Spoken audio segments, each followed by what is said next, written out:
Welcome students. So today we are going to discuss about some sample questions in ad hoc and wireless sensor networks unit 2. Unit 2 is sensor networks introduction and architecture. So in this unit we will discuss some of the possible sample questions as MCQ type. So I have given the syllabus above, you can refer the syllabus. So the first question is, which statement is incorrect? Wireless sensor networks consist of individual nodes that are able to interact with their environment by sensing or controlling physical parameter, and these nodes have to collaborate to fulfill their task. They do not use wireless communication to enable collaboration, and they use wireless communication to enable collaboration.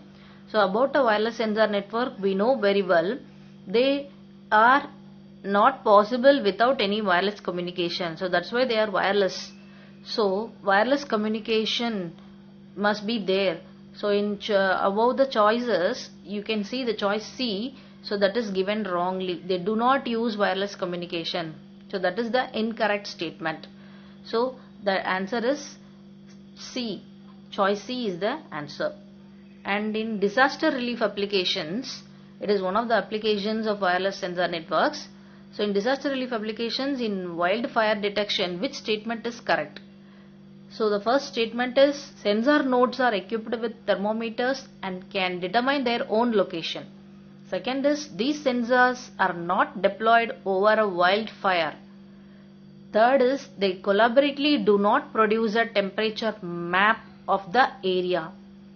Fourth is, the sensors do not determine the perimeter of areas with high temperature that can be accessed from the outside. Actually, in the four statements, what you have to say is which statement is correct. See, while reading all A, B, C and D, the choices B, C, D are all incorrect statements, because the sensors, they are not deployed over wildfire. That is wrong, because they are deployed over a wild range. And the choice C is, they collectively do not produce a map, like that they are telling, but actually they do. They collectively produce a temperature map.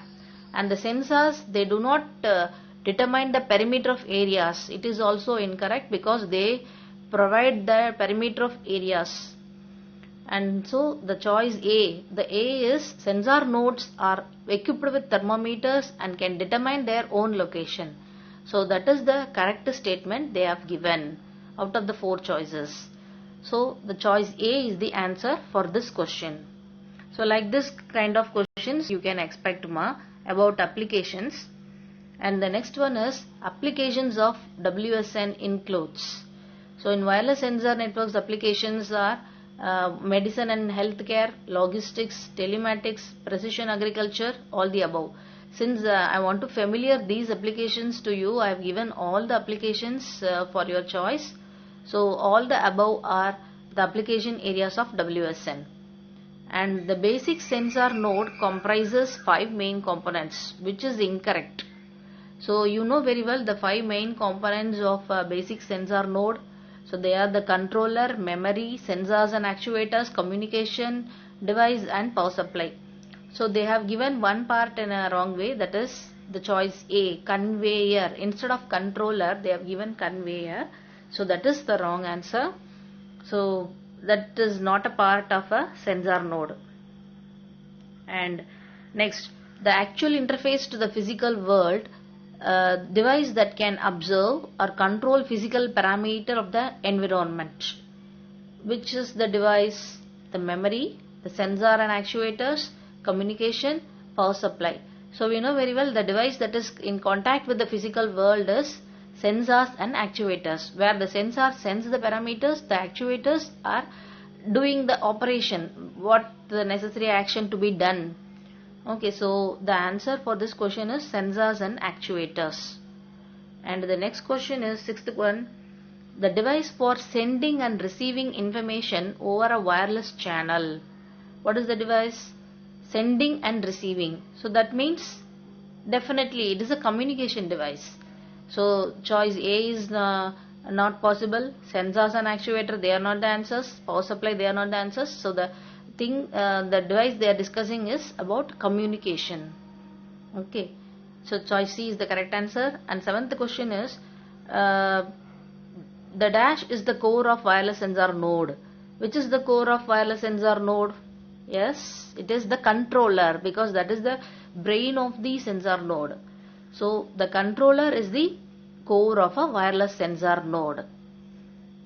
And next question is, which collects data from the sensors, processes the data, decides when and where to send it, receives the data from other sensor nodes, and decides on the actuator's behavior. So this work is done by which device? The memory? No, it is not the work of a memory.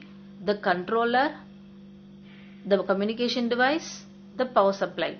Yes, the choice B is the correct answer. The controller, because the controller only collects the data from the sensor and processes the data, and it reacts, it gives the signal to the actuator. Okay, so the controller is the correct answer for this question. And some samples for microcontrollers. Examples. So Intel Strong ARM, Texas Instruments MSP 430, Atmel Atmega. So all the above are the correct answers. So they are all examples for microcontrollers that are used in wireless sensor networks.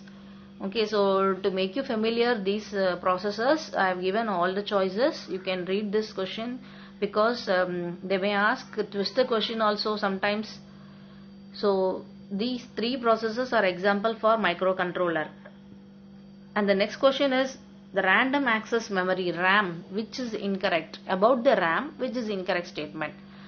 So it stores intermediate sensor readings, store packets from other nodes. It does not loses its content if power supply is interrupted. RAM is fast. So you know very well it can store the sensor reading, RAM. It can store packets from other nodes. That is also correct. But the third choice is it does not loses its content. So that is wrong choice. That is the wrong statement about RAM, because RAM loses its content if power supply is interrupted. Okay, so the choice C is the correct answer for this. Rest of the other choices are the nature of RAM. Okay, so the incorrect statement is choice C. And the question number 11, flash memory can also serve as intermediate storage of data in where. So the intermediate storage of data is flash memory, that we know. Under which situation it happens? One is when RAM is insufficient, when the power supply of RAM should be shut down for some time, both A and B, and RAM is sufficient. So the answer is both A and B. That means whenever the RAM is insufficient and when the power supply of RAM has to be shut down for some time, at that time the flash memory serves as an intermediate storage of data. So the choices A and B are correct. And next, 12th question, the choice of transmission medium in the wireless sensor networks. So there are many wireless communication mediums. So out of which radio frequency based communication, optical communication, ultrasound communication. So all the above are the choice of transmission medium. That means any of these mediums can be chosen. And next, 13th question, wireless sensor networks typically use communication frequencies between. So this is a highly notable question and also a twisted question.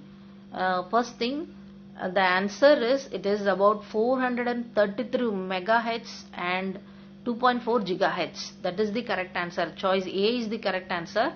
To confuse you, they have given the digits in a varied way. It is 433 megahertz and 2.4 gigahertz. That is the correct answer. Keep it in memory, students. And the 14th question is the essential task of dash is to convert a bit stream coming from a microcontroller and convert them into and from radio waves. That means the task of which device is converting the bit stream from a controller. So which will convert this? Yes, the memory, it has no job of doing this. The controller, it won't do this. The sensor also, only the device is the transceiver. The transceiver only converts the bit stream coming from the microcontroller or a sequence of bytes or frames. It convert. Okay, so the transceiver is the correct answer. And also we know that about a transceiver, so this is the main job of a transceiver. It is actually a combination of transmitter and receiver. So we know very well. And then the next question is, which is not a category of sensors? So while coming to the sensors, they may ask such kind of questions. So first of all, you should know the categories of sensors. The passive omnidirectional sensors, passive wide beam sensors, active sensors, passive narrow beam sensors. So all these are seem to be the correct answer, but one is not a category of sensor. Which one? Yes, the choice B, the passive wide beam sensors. Actually, we have the three classifications: passive, narrow beam, passive omnidirectional and active sensors. So these are the sensors categories. So the wrong choice is, the wrong one is the passive wide beam sensors. And regarding the next section, that means the part 2 of this unit, we'll be discussing in the next video, students. Thank you and keep watching, keep preparing, students.